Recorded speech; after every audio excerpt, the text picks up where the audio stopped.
this new life for Yellowcard has been incredible.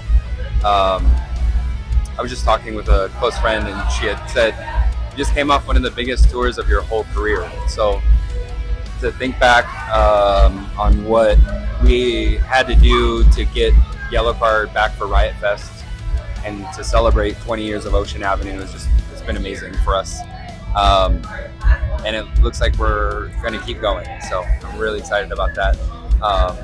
And really, I mean, I'll play the violin anywhere, but the fact that the fans are showing up and they're supporting our band in a way that, you know, hasn't happened in a very long time for us. And we have great fans, and a lot of people were there for us, but this was something very special and different for Yellowcard in 2023. Yeah, it's been amazing because, like, even after all these years, like, no other band has had, like, a violinist. Like, you're still the only one, basically. So the only violinist. Impressive. Thank you so much. I can't take all the credit because my mom made me play, and I tried to quit every day of my life, but it worked out. We did some cool stuff this year. Yeah.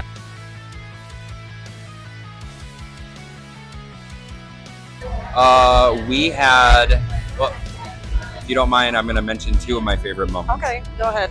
One was just the sheer shock of seeing the size of the audience. Intro, come around the corner, see the audience, and just the roar of the crowd. It's very powerful. So they're doing some really cool things with this festival. So many awesome bands, too many to name.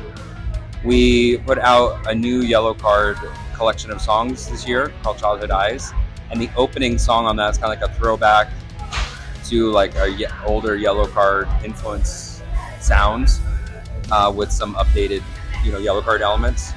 And Vic from Pierce the Veil sang on that song.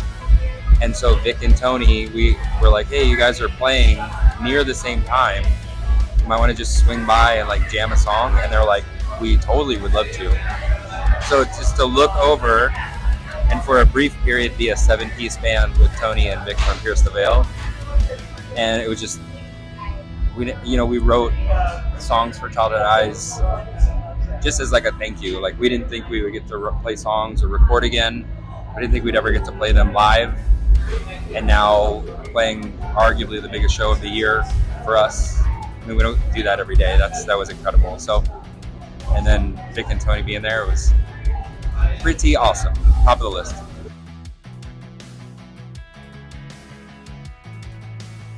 Yeah, like we were talking about keeping in the vibe of when we're young, and some of the best tours that Yellowcard ever did. We toured with the Starting Line in 2003, and then followed up with a kind of co-headlining tour with Something Corporate.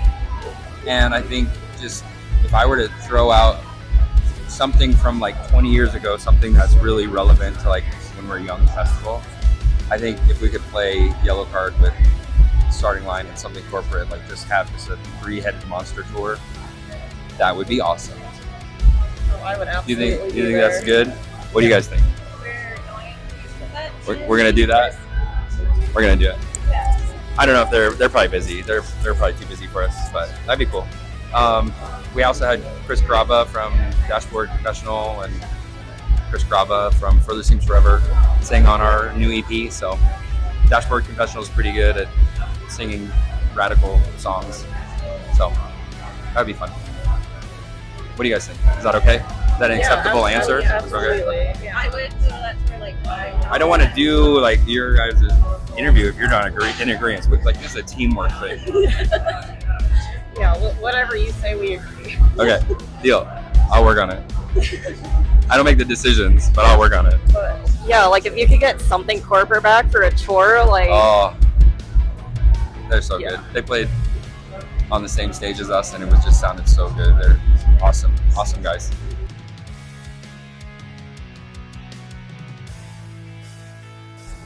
I was kind of like a little like band buddy. Like, I mean, I think I wore a couple things. I wore the Jimmy Eat World record, Bleed American, out. And so just like that whole album is so iconic. And then just being really close and touring with the starting line. Um, you know, getting to see them out. I just starting line. I mean, I think that from that era, those two kind of bands. I used to drive the van. Like Brian and I, we traded our cars in for the first Yellowcard van, and I would do a lot of overnight stuff. Be tough. I mean, but those songs, we did miles for those songs.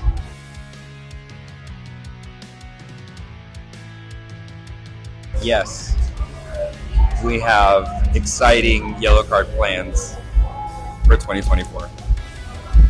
And unfortunately, I cannot be here. Hey, it's Sean from Yellowcard, and this is Honey Pop, the fans' voice of pop culture.